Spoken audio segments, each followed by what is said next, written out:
Yidlach here to post-record Shabbos portion of Tanya for the 6th of Adar.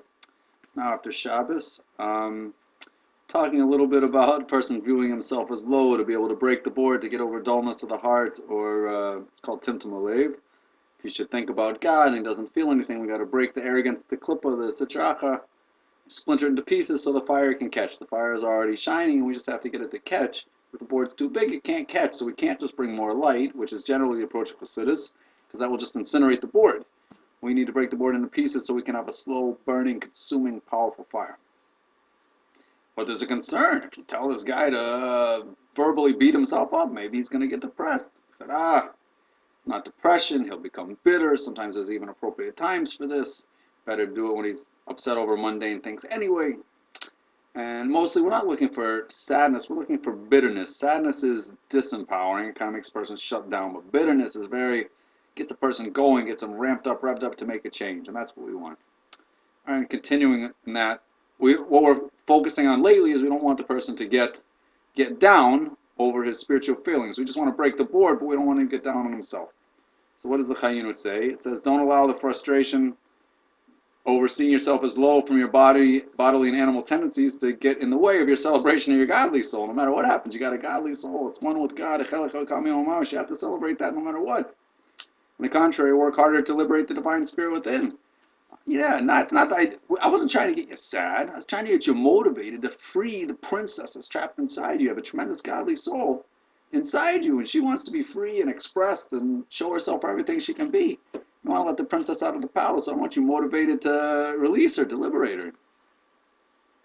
Okay, with that being said, go weiter. Oh, and especially you have to increase in simcha this month because it's Adar, so we have to be happy. You have a divine soul. You're going to liberate her. You just have to do your job to liberate her. The only reason to get intense about breaking that board was to liberate the divine soul so we could have more joy. The intent ultimately is joy, the full liberation expression of the divine soul. That's what we're after. All right, so in English by the symbol, in the Hebrew, ubezeh, yivtar ma'atzvus shemele d'maila, and for this he won't have to worry.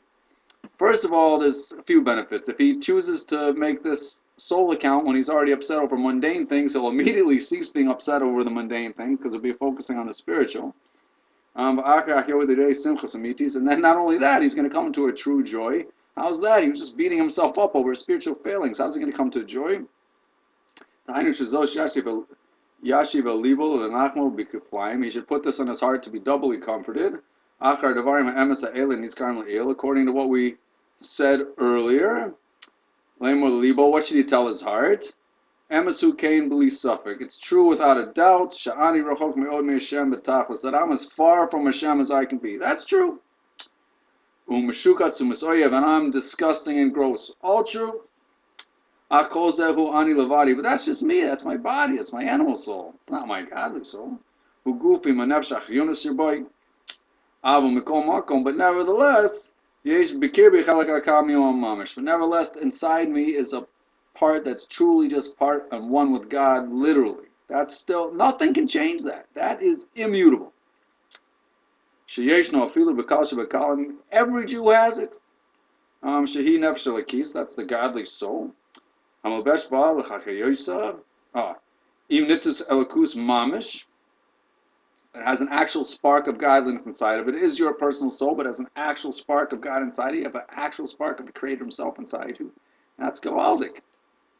1 second. Yeah, you have an actual spark of the Creator beside you. Which is enclosed in it and animating it. Rashi Bechinas Galus. Oh, if that's true, then why aren't I just filled with rays of godly light? Because it's an exile from overindulging in the physical. You put so much mud on her that we can't see her and feel her right now. Oh, but she's there. Nevertheless, she's there. She's immutable. She's permanent. She's not going anywhere. And now we're about to free her. V'im kain adarabba. So if that's true, then let's think about this. Kol mashani b'tachlis aruch Hashem. As far as I might be from Hashem, b'sai v'shichutz, and as gross as I might be, the worse it is, the further deeper into exile I put my godly soul. And I should have tremendous mercy on her. I should feel bad. I have a beautiful piece of God inside of me, and I stuck her in exile. I've covered her with filth. Come on, give me a break. She's covered in chocolate cake. What's going on over here? It's disgusting. So he's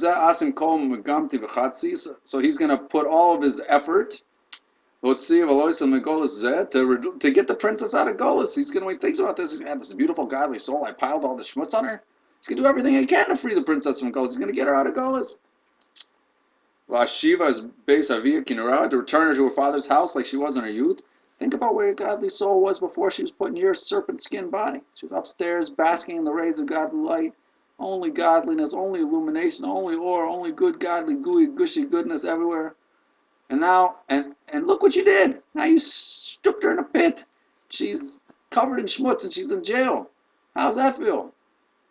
She had it the best as she could be. She came down here to help you, and you covered her in schmutz. You stuck her in jail. What's going on? How do you feel about that?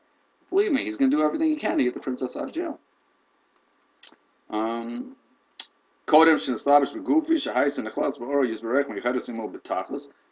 talk about how it was before she came down. Let's give some descriptions. She was included in Shem's blessed light, united with the ultimate unity. And now so too, now I want to re-include her in the godly light, just like she was before, but in the body with a greater bump and oomph than she even had before. I'm going to give her even more than she had before. Not only am I going to get her out of jail, I'm going to give it to her better than she had it even when she was upstairs. She's going to be completely united and clothed in the godly light, but with the extra benefits that come from the body, which probably we'll get into at some point, but not right now. How's he going to do that? How is he going to get her to be completely united with the godly light, even in his gross serpent skin? Because he's going to give himself over completely to Torah and mitzvahs. To use all his 10 soul powers to really study hard, learn hard, do his mitzvahs well, do them with extra diligence and beauty, whether it's giving tzedakah, tefillin, whatever it is. Uprat mitzvahs tefillah, particularly when it comes to davening. Sokal Hashem, to cry out to God. How upset he is about the condition of his body and what's happened with his animal soul and how low he's become and what's become of his godly soul. Let's see him in Mazgir to get the godly soul out of prison, so that she can cleave to God. This is the idea of doing tshuva, which can be repentance, but here we made it more as return. Returning the godly soul to her pristine state, the way she was before in the body.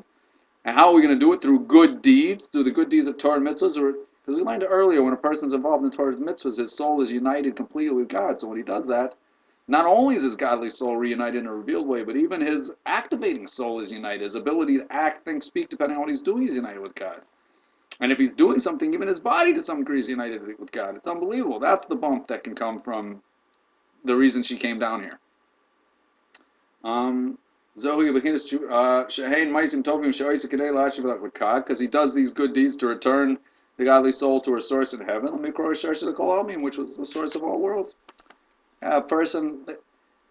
God's essence can only be revealed in this world. This is outside today's Tanya. I'm just saying this quickly. So even here, the godly soul can get even more tremendous revelations than she had upstairs. Upstairs, God's essence can't be fully expressed. It can only be here. Like in the base of Mikdash, she can only be revealed. Like the prophet was amazed in the heavens and heavens of heavens, you can't be contained, but only here on earth we built a house for you. So the highest levels of revelation can only happen here. So through liberating the godly soul, not only, and doing Torah, how do you do it? By putting yourself fully into Torah and mitzvahs, uniting your soul and your animal soul and your ability to act and your body itself with the godly light. She has it great. She loves it. She's very happy. So what's the message of today's Tanya? That this bitterness is designed to empower. What's the empowerment going to be? That you're going to put all your effort to liberate this divine soul that you've been entrusted with. You're going to take her out of prison. You're going to reunite her with her source. It's going to be tremendous happiness. And think about, look at the tremendous gift that's inside you. Don't you want to treat it well? Don't you want to give her everything, let her be everything she can be? Wow. She's part of the army. Look at that. What just happened? She just enlisted.